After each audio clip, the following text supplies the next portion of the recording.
कार्य की सिद्धि के लिए सूर्य नारायण को दिया जाए। एक काली मिर्ची के पानी का जब रविवार को अगर लोटा भरकर शिव को समर्पित करा जाता है तो घर में तेज लक्ष्मी प्राप्त होती है। रविवार के दिन दे देता है। शिव पंचायत में गुड़, चावल, लाल फूल और लाल मिर्ची के 11 दाने पानी के कलश में तांबे के लोटे में लेकर हाथ को ऊंचा कर नेत्र, नासिका, वक्षस्थल के सम्मुख में जो सूर्य नारायण को अर्घ देता है, जल चढ़ाता है, पर जो सूर्य को अर्घ रविवार के दिन दे देता है, अगले रविवार तक पैसे की आवक आना प्रारंभ हो जाती है। जो आज तक फोन नहीं उठाता वो फोन उठाना चालू कर देता है।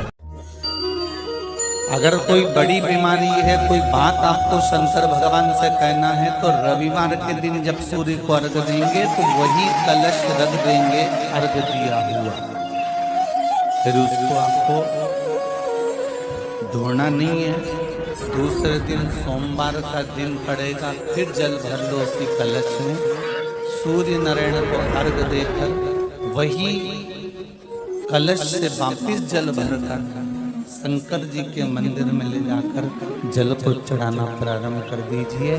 आपको स्वयं बड़ी रोग, बड़ी बीमारी में भी आराम लगना प्रारंभ हो जाएगा। आप कहो रविवार को अगर लोटा भरकर शिव को समर्पित करा जाता है तो घर में तेज लक्ष्मी प्राप्त होती है। सोमवार के दिन भगवान शंकर को अगर जल चढ़ाया जाता है तो हमारे घर में शीतलता का अनुभव होता है। मंगलवार को अगर शिव जी के मंदिर में, शंकर के मंदिर में जाकर 1 लोटा पानी चढ़ाया जाता है तो हमारे कार्य में उन्नति होती है। बुधवार के दिन अगर शंकर पर 1 लोटा पानी चढ़ाया जाता है तो जिन लड़कियों का विवाह नहीं हो रहा, जिन बच्चों का विवाह नहीं हो रहा, उन बच्चों के भी विवाह हो जाते हैं हमारा। गुरुवार के दिन अगर शिव जी के मंदिर में पानी चढ़ाया जाए, जल चढ़ाया जाए तो घर में विद्वत्ता का अनुभव होता है हमारा, बच्चे पढ़ने में प्रखर होते हैं महाराज।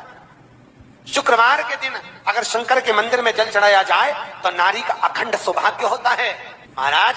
शनिवार के दिन अगर शिव की आराधना करी जाए, शनिवार के दिन अगर शंकर को जल चढ़ाया जाए तो जिंदगी में व्यक्ति की सूर्य को 3 अर्घ होते हैं। एक लाल चंदन का अर्घ कार्य की सिद्धि के लिए सूर्य नारायण को दिया जाए। एक काली मिर्ची के पानी का अर्घ, जब आप कोई एग्जाम में बैठ रहे हैं, कोई परीक्षा में बैठ रहे हैं और आपको उसमें उत्तीर्णता चाहिए या मेरा ये काम सफल चाहिए या अदालत में केस चल रहा है उसको निपटाना है, तो काली मिर्ची के जल से सूर्य को अर्घ दी जाती है। तो उस जल के अर्घ से व्यक्ति का काम तुरंत 1.5 महीने के अंदर सफल हो जाता है। काली मिर्ची के अर्घ का इतना प्रमाण।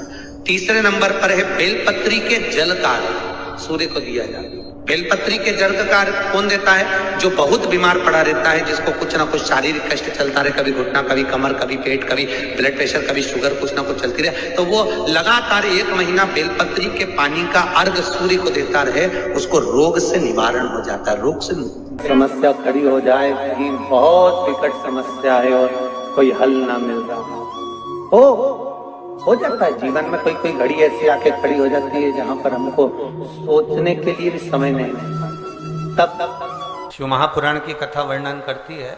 रविवार को अगर लोटा भरकर शिव को समर्पित करा जाता है तो घर में तेज लक्ष्मी प्राप्त होती है। शिव कथा कह रहे शिव जी कहते हैं, कुंवारी कन्या तीज का व्रत करती है, हरतालिका तीज करती है, छोटी तीज, बड़ी तीज, हरियाली तीज करती है, छठ व्रत करती है। कुंवारी कन्या नवरात्रि व्रत करती है। कुंवारी कन्या जितने भी व्रत धारण करती है, सोमवार, मंगल, बुध, गुरु, शुक्र, शनि, जो भी व्रत उसने करा है, कुंवारी कन्या भूल से 1 लोटा जल मुझे समर्पित करती है। शिव कहते हैं वो मेरी पुत्री के समान हो जाती है, सुख सुंदरी के समान, उसके लिए वर देखना मेरा काम हो जाता है। मौका मिले तो गीता प्रेस गोरखपुर की मार्कंडे पुराण निकालकर उसमें पढ़ना मिल जाएगा। शंकर भगवान को रिझाना, बेलपत्र का प्रयोग भगवान शिव को रिझाने का जो आनंद है, शिव को जो मनाने का आनंद है, वो एक स्वरूप ही अलग है, उसका एक स्वरूप आनंद। जब विषम परिस्थिति आ जाए, ऐसा लग रहा है कि आपने पशुपति व्रत कर लिया, सोमवार की अष्टमी का प्रयोग कर लिया, मैंने शंकर जी की आराधना कर ली, तो भी विषम परिस्थिति चल रही है, अभी तक कोई सुधार आने को तैयार नहीं है, तब शंकर जी के मंदिर में जब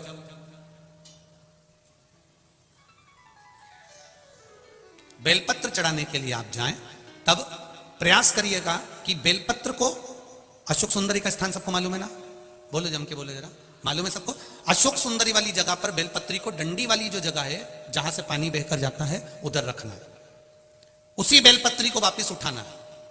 शिव जी के शिवलिंग पर जब बेलपत्री रखो तो डंडी का भाग, आप यहां बैठे हो तो डंडी का भाग पीछे की ओर होना चाहिए। शिवलिंग जैसे ये है तो डंडी का भाग पीछे की ओर, उसको रखकर 7 लोटा जल भगवान शंकर पर समर्पित कर दीजिए अपने भाव को रखते हो। अगर विषम परिस्थिति चल रही है, आपने पशुपति व्रत कर लिया, सोमवार की अष्टमी का कर लिया, उसके बाद भी कार्य नहीं हो रहा, अटक रहा है, किसी कारणवश कोई फाइल मोटी है, थोड़ा समय लग रहा है, तो 7 लोटा जल का प्रयोग करें। धीरे धीरे 7 लोटा जल शिव जी को बाल्टी में भरकर ले जाएं अपने घर से।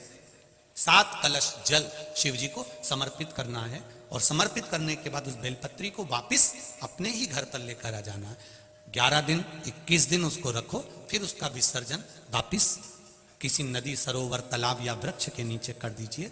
बाबा हाथ पकड़कर बाहर निकाली देगा। परिस्थिति अगर बहुत विचित्र, विषमता, बहुत विषम परिस्थिति में उस जगह पर इसका प्रयोग कर सकते। सूर्य नारायण भगवान को बिना रुके चलने की आज्ञा है, बस चलते रहना है उनके अश्वों के साथ में। सूर्य नारायण भगवान को अपनी यात्रा पूर्ण करना है, चलते रहो, रुकना नहीं है। और सूर्य नारायण भगवान चलते रहते चलते रहते चलते रहते में लगे रहे। जिस समय तक चलता रहा वो खरमास कहला गया। फिर वापिस घोड़े आ गए, गधों को निकाल दिया गया और रथ फिर आगे बढ़ गया। महाराज क्यों कहलाता है इसे? सूर्य नारायण भगवान को याद आया कि मेरे घोड़े चलते चलते थक गए होंगे, पानी कहां पिए। महाराज मार्कंडे पुराण का चरित्र है, बहुत ध्यान से मौका मिले तो गीता प्रेस गोरखपुर की मार्कंडे पुराण निकालकर उसमें पढ़ना, मिल जाएगा। सूर्य नारायण भगवान चलते चलते विचार करने लगे कि मेरे घोड़े प्यासे हैं, इनको क्या पिलाऊं। तब एक क्षण के लिए सूर्य नारायण भगवान ने अपने घोड़ों को रोक दिया और जल का एक कुंड देखकर वहां घोड़ों को पानी पिलाया। जैसे ही पानी पिलाया तो सूर्य नारायण भगवान को फिर ज्ञात हुआ कि रुकना तो है ही नहीं, करें क्या, घोड़े तो पानी पीने में लग गए। सूर्य नारायण भगवान ने देखा वहां पर गधे खड़े हुए थे। नारायण ने तुरंत उसी समय सूर्यदेव ने उन गधों को रथ में लगा लिया और उनको लेकर चल दिए। गधों को कहते हैं खर, इसलिए जब तक गधे उस रथ में लगे रहे, जिस समय तक चलता रहा वो खरमास कहला गया। फिर वापस घोड़े आ गए, गधों को निकाल दिया गया और रथ फिर आगे बढ़ गया। महाराज क्यों कहलाता है? इसलिए इसमें शुभ कार्य नहीं होते, विवाह, शादी आदि का आदि फंक्शन कुछ नहीं होता। पर आज के जमाने में लोग सोचते हैं कि थोड़ा गार्डन वार्डन थोड़े फ्री मिल जाएंगे तो लोग, दुनिया के लोग इसी समय पे शादी करते हैं और बाद में फिर आंख में से आंसू बहाते, हमारी बहू ऐसी मिली महाराज, ऐसा हो गया महाराज। अब महाराज क्या करे बेचारा, ये बताओ महाराज क्या करेगा?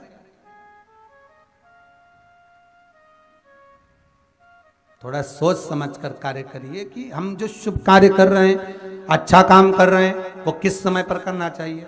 हाँ, भजन करो, कीर्तन करो, संकीर्तन करो, कथा करवाओ, नाम जाप करो, स्मरण करो, खूब अनुष्ठान करो, तुम भगवत नाम का जाप करो। ये तो तुम कभी भी कर सकते हो, जीवन पर्यांत में कभी भी, क्योंकि मृत्यु का कोई भरोसा नहीं है, इसलिए भजन का भी भरोसा नहीं। करते रहो, कभी भी आ जाए तो ठिकाना किसका, ना जाने कब फोटो टंग जाए, इसलिए भजन में पीछे मत। पार्वती जी ने कर जोड़कर, हाथ जोड़कर भगवान शिव से अपने पुत्रों के सामने, अपने बच्चों के सामने स्तुति कर शंकर भगवान से कहा, आपने मेरा नाम द्रुमावती रख दिया, आप द्रुमवन बन गए, मैं कुछ देर के लिए वेदभ्रम के रूप में आ गई। पर शिव जी से पूछा कि फिर आप मुझे वापस कैसे प्राप्त हो गए, मुझे कैसे?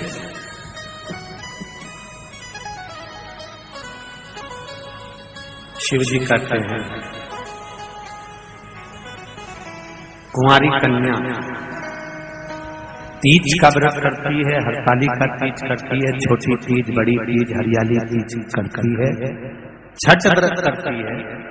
कुंवारी कन्या नवरात्रि व्रत करती है।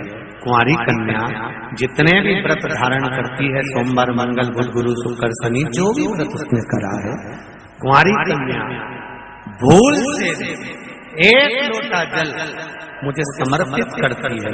शिव कहते हैं वो मेरी पुत्री के समान हो जाती है, सुख सुंदरी के समान, और उसके लिए वर देखना मेरा काम हो जाता है। उस कन्या के लिए श्रेष्ठ वर देखना।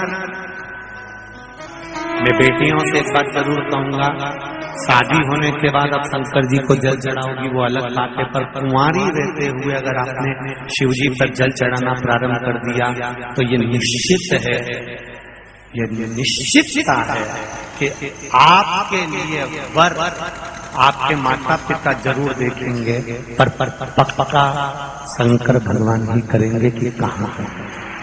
श्री शिवाय नमस्तुभ्यम, सब बोलिए एक बार जमकर, श्री शिवाय नमस्तुभ्यम।